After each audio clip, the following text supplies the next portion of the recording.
नमस्कार बच्चों, कैसे हैं आप लोग। आशा करते हैं अच्छे से होंगे, घर पर होंगे और पढ़ाई कर रहे होंगे।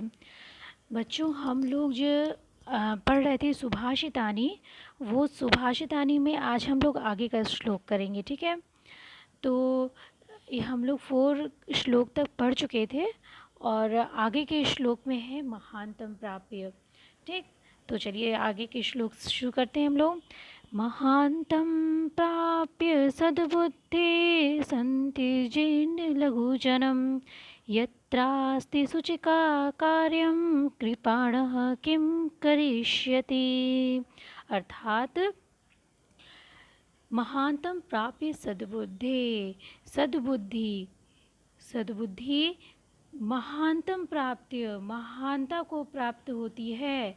यदि हमारी सद्बुद्धि महानता को प्राप्त होती है तो हमें लघु जन्म को त्यागना नहीं चाहिए। लघु जन्म मतलब छोटे लोगों को, लघु जन का मतलब क्या होता है, छोटे लोगों को त्यागना नहीं चाहिए। अर्थात कहने का भाव ये है कि तुच्छ लघु लोगों को, जो छोटे लोग हैं उनको तुच्छ नहीं समझना चाहिए।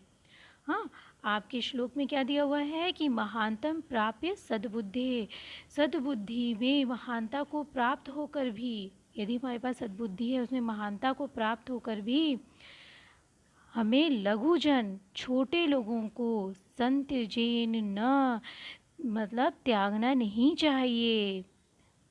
संत्यजेन मतलब त्यागना नहीं चाहिए। ठीक है, और लघु, इसका भाव क्या निकल रहा है संत्यजेन लघु जन्म का, या अर्थात लघु जन्म छोटे लोगों को तुच्छ नहीं समझना चाहिए, त्यागना नहीं चाहिए। मतलब उन्हें छोटे लोगों को क्या करना चाहिए, तुच्छ नहीं समझना चाहिए, ये भाव निकल रहा है आपका।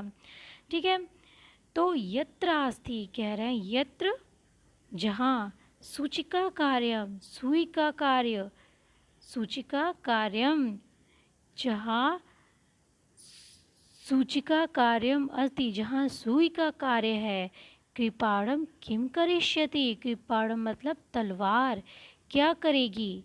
कृपाणम मतलब तलवार, जहाँ पे सुई का काम है वहाँ पर हम तलवार से काम चला सकते हैं, क्योंकि तलवार सुई से बड़ा है। लेकिन फिर भी हम सुई की जगह सुई का प्रयोग और तलवार की जगह तलवार का प्रयोग करते हैं।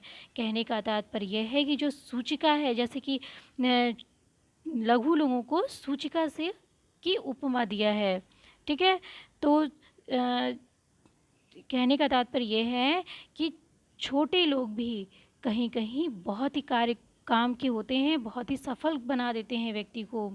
ठीक है, तो हर व्यक्ति का अलग अलग कार्य और गुण होता है, तो किसी भी व्यक्ति को छोटा या तुच्छ नहीं समझना चाहिए। आपका भाव ये निकल रहा है। एक बार फिर से देख लेते हैं कि महानतम प्राप्य सद्बुद्धे संत्यजेन लघु जन्म, सद्बुद्धि की महानता को प्राप्त होने पर भी लघु जन्म छोटे लोगों को त्यागना नहीं चाहिए, अर्थात तुच्छ नहीं समझना चाहिए। यत्र सूचिका कार्यम अस्ति जहाँ सुई का कार्य है, कृपाणम किम करिष्यति, कृपाण यानी तलवार क्या करेगी।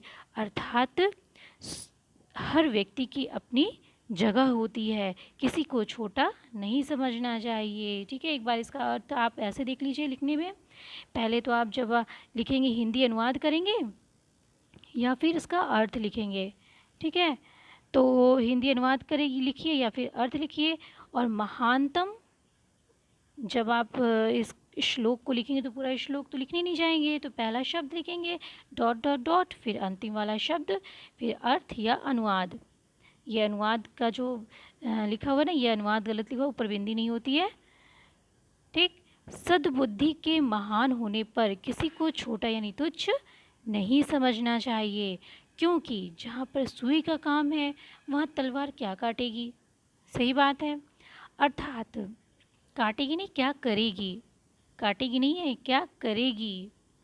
करिष्यति है ना, करिष्यति मतलब होता है करना। अर्थात कुछ कार्य ऐसे होते हैं जिनमें तुच्छ व्यक्ति ही सफल हो पाते हैं। ठीक है, चलिए अब हम नेक्स्ट करते हैं। नेक्स्ट श्लोक है हमारा, किम कुलीन विशालेन विद्याहीनस्य देहिनः विद्यावान पूज्यते लोके न विद्या परिपूज्यते। अर्थात किम कुलेन विशालेन विद्याहीनस्य देहिनः। यहाँ पे देहिन का तात्पर्य बच्चों किससे है? जीव या प्राणी से है। देहिन का मतलब जीव या प्राणी। विद्याहीनस्य, विद्या से हीन, विद्या से हीन यानी कि जो विद्याहीन है, जो विद्या से रहित है, ऐसा जीव, ऐसा प्राणी विशाल कुल में होने पर भी, कुल मतलब परिवार में, विशाल परिवार में होने पर किम, क्या लाभ है? अब लाभ नहीं दिया हुआ है लेकिन इसका तात्पर्य आपका निकल रहा है किम, यानी कि विद्या से हीन, विद्या रहित होकर के कोई जीव विशाल कुल में भी पैदा होता है, विशाल परिवार में भी पैदा होता है, बहुत धनाढ्य परिवार में पैदा होता है, तो उसका कोई लाभ नहीं है। ठीक है, किम, क्या लाभ है? अर्थात कोई लाभ नहीं है। विद्यावान पूज्यते लोके, लोके संसार में, विद्यावान पूज्यते संसार में, विद्यावान बुद्धि, विद्या से सहित होते हैं जो, हाँ विद्यावान मतलब जिनके अंदर विद्या, जो विद्या ग्रहण किए हुए होते हैं, हाँ जो विद्यावान हैं, जो विद्या को ग्रहण किए हुए हैं, ऐसे लोग ही पूजे जाते हैं। न विद्या परिपूज्यते, जो विद्याहीन है वो पूज्यते, तात्पर्य है नहीं चारों ओर नहीं पूजे जाते हैं। परि मतलब चारों ओर, अपूज्यते नहीं पूजे जाते हैं। ठीक है, अविद्या, अविद्या न, अविद्या परि न पूज्यते। ठीक है, मतलब विद्या से हीन, यहाँ पे अ आएगा, न प्लस अविद्या, विद्या से हीन जो होते हैं वो परि चारों ओर, न पूज्यते नहीं पूजे जाते हैं। ठीक है, एक बार फिर से देख लिया जाए। किम कुलेन विशालेन विद्याहीनस्य देहिनः। विद्याहीन जो विद्या से रहित हैं, ऐसे जीव, ऐसे प्राणी विशाल परिवार में, विशाल परिवार में होने पर भी किम, क्या लाभ है? अर्थात कोई लाभ नहीं है। ठीक है, या आप अपनी तरफ से जोड़िएगा, क्या लाभ है? अर्थात कोई लाभ नहीं है ऐसे लोगों का, जो विद्या से हीन है, ऐसे लोग धनाढ़ परिवार में भी पैदा हो जाए तो कोई लाभ नहीं है। क्योंकि संसार में, लौके संसार में विद्यावान, विद्या को ग्रहण करने वाले लोग ही पूजे जाते हैं। अविद्या, विद्या से हीन, परि चारों ओर, न पूज्यते नहीं पूजे जाते हैं। ठीक है, न विद्या क्यों कह रहे हैं हम? ठीक है, न विद्या में ही क्या आ जाएगा आपका, जब आप इसको विच्छेद करेंगे ना बच्चों, तो आपकी देखिए क्या आएगी, न, ठीक है, प्लस अ, न प्लस विद्या। ठीक है, आप ऐसे लिखिए या फिर द के नीचे हलंत लगा दीजिए। ठीक है, अब इसमें तो आपका जो है वो तो था नहीं, विद्या। ठीक, तो ये न का अ और ये वाला अ दोनों जब मिल गए, अ प्लस अ जब दोनों मिल गए, ये अ और ये अ, ये दोनों जब मिल गए, देखिए नीचे जगह नहीं है, हम ऊपर बता देते हैं आपको। ठीक है, ये नीचे जगह नहीं होने के कारण समझ में नहीं आ रहा है, तो न का अ प्लस ये अ, विद्या, ये जो विद्या है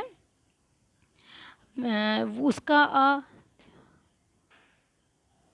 ये दोनों मिलके क्या बन गए? आ, बन गए ना आ। तो अब ये आ जाके कहाँ लग जाएगा? न में लग जाएगा, तो हो जाएगा ना। ठीक है, तो अब ये न, अविद्या, अविद्या मतलब जिसके पास विद्या ना हो, और न मतलब नहीं, यानी कि जो विद्या रहित है, ऐसे लोग चारों ओर नहीं पूजे जाते हैं। ठीक है, आप समझ में आ गया होगा ना कि यहाँ पे नहीं तो दिया नहीं है, तो कैसे हम लिखेंगे? हाँ, तो ऐसे जब आप विच्छेद करेंगे तो आपकी हिंदी ज़्यादा क्लियर हो जाती है। चलिए, अब इसका हम लोग हिंदी देख लेते हैं। अब ऐसे ही लिखेंगे आप लोग, पहला शब्द किमकुलीन, फिर लास्ट वाला परिपूज्य थे। अब इसका हिंदी अनुवाद क्या है? जीव के विद्याहीन होने से बड़े कुल का होने पर भी कोई लाभ नहीं है। सही बात है, विद्यावान की संसार में पूजा होती है, विद्याहीन की नहीं होती है। ठीक, चलिए नेक्स्ट देखते हैं। नेक्स्ट क्या है आपका श्लोक? वेशेन वपुषा वाचा विद्या विनयेन च वकारे पंच अभियुक्तो नरो भवति पूजितः। अभी देखिए क्या है? वेशेन, वेशेन वपुषा वाचा। वेश, वपुषा मतलब शरीर, वेश मतलब वेशभूषा आपकी। हाँ, वेश, वपुषा यानी शरीर, वाचा मीन्स वाणी, विद्या, विद्या तो आप जानते ही हैं, विद्या, विनयेन, च देखिए बाद में लगा, इसको हम पहले बोल देंगे, और विनयेन यानी विनम्रता। वकारे ये प्रकार हैं, पंच अभियुक्तो, पांच प्रकार के, ये पांच अभियुक्त के वकार हैं, ये पांच प्रकार के अभियुक्त हैं। नरो भवति पूजितः, नर को पूजे जाने के लिए ये पांच प्रकार के अभियुक्त वकार हैं, प्रकार हैं। ठीक है, पंच अभि, पंच अभियुक्तः, पांच प्रकार से युक्त। ठीक है, पंच, अब इसको विच्छेद कर दीजिए तो आपको इसका जो है अर्थ समझ में आ जाएगा। ठीक, पंच, अब पंच अभि, पंचभी, देखिए पंचभी युक्त। ठीक है, पांचों से युक्त, पांचों से युक्त। अब इसमें कौन सी बहुवचन लगा है? पांचों से, यह आपकी तृतीया बहुवचन है, पंचमी, पांचों से युक्त, पांचों प्रकार से, वकारे है प्रकार से युक्त, नर जो मनुष्य है, नर मनुष्य, पूजितः भवति पूजित होता है। एक बार फिर से देख लीजिए। वेशेन वेशभूषा, वपुषा शरीर, वाचा वाणी, विद्या विद्या, और विनम्रता विनयेन विनम्रता, पांचों से युक्त प्रकार, ये पांचों युक्त, पांचों से युक्त प्रकार, इन पांचों प्रकार से युक्त, आप ऐसे कहिए, इन पांचों प्रकार से युक्त नरः, नरो मनुष्य, पूजितः पूजित होता है, पूजा जाता है। या तो ऐसे कह लीजिए कि यही पांचों प्रकार इस मनुष्य के क्या होते हैं? सौंदर्य होते हैं। जिस भी मनुष्य के अंदर, कहने का भाव ये है कि जिस भी मनुष्य के अंदर उसका वेशभूषा सही हो, उसका शरीर ठीक ठाक हो, उसकी वाणी सद्वाणी हो, उचित वाणी हो, विद्या से परिपूर्ण हो, और साथ में विनम्रता हो, ऐसी चीज़ें, ऐसी प्रकार से वो पंच प्रकार से यदि वो युक्त होगा तो वह मनुष्य का क्या है? सौंदर्य है, और वही सौंदर्य उसको पूजा के योग्य बनाता है। कहने का भाव यही है। ठीक है बच्चों, देख लीजिए आप, इसमें क्या है? देखिए, वेशेन वपुषा पहला हो गया, फिर डॉट डॉट डॉट, फिर अंतिम वाला पूजितः, ऐसे हम लिख करके उसका अनुवाद करेंगे। या फिर आप लिख लीजिए अर्थ, अच्छे वेश, वपुष यथा शरीर, वाणी, विद्या और विनय यानी विनम्रता, इन पांचों वकारों से, इन पांचों वकारों से युक्त मनुष्य की पूजा होती है। इन पांचों वकार से युक्त मनुष्य की क्या होती है? पूजा होती है। या तो आप गुण बोल लीजिए, इन पांचों गुणों से युक्त मनुष्य की क्या होती है? पूजा होती है। आप प्रकार बोलिए, गुण बोलिए या वकार बोलिए। ठीक, अब मुझे उम्मीद है कि आपको ये तीनों श्लोक के जो अर्थ हैं आपको समझ में आए होंगे, और जो जहाँ पे आपको विच्छेद नहीं समझ में आ रहा है, आपको जो शब्द, उसको आप विच्छेद करना सीखिए। ठीक है, जब आप विच्छेद करेंगे तो अर्थ अपने आप उभर के आ जाते हैं। ठीक है, और संस्कृत इसीलिए तो, और संस्कृत और भी अच्छी लगने लगती है। जब आपको अर्थ समझ में आएंगे तो आपका इंटरेस्ट बढ़ेगा। तो बच्चों, जो है ये सारे जो श्लोक्स हैं उनको याद भी कर लीजिए, कहीं समूह में या फिर कहीं आप किसी में प्रतिभाग कर रहे हैं, हाँ, कोई सांस्कृतिक कार्यक्रम है, उसमें आप यदि ये श्लोक बोलेंगे तो आपकी जो है सम्मान भी बढ़ेगा और फिर ये भी होगा कि हाँ, इसे संस्कृत की नॉलेज है। ठीक है? तो ये सारे जो श्लोक हैं इनको कंठस्थ कर लीजिए, बहुत ही अच्छा रहेगा। और जब आप इसको लयबद्ध करके बोलेंगे तो ये संस्कृत के श्लोक लयबद्ध करके बोलने से जो है एक तो सम्मान भी बढ़ता है, ऊपर से जो है हाँ जानकारी भी बढ़ती है और अच्छा भी लगता है। ठीक है? तो ये क्लास आपको अच्छी लगी हो तो आप इसको लाइक करिए, सब्सक्राइब करिए और अपने दोस्तों को ज़रूर से शेयर करिए ताकि वो भी पढ़ें और हँसते रहिए।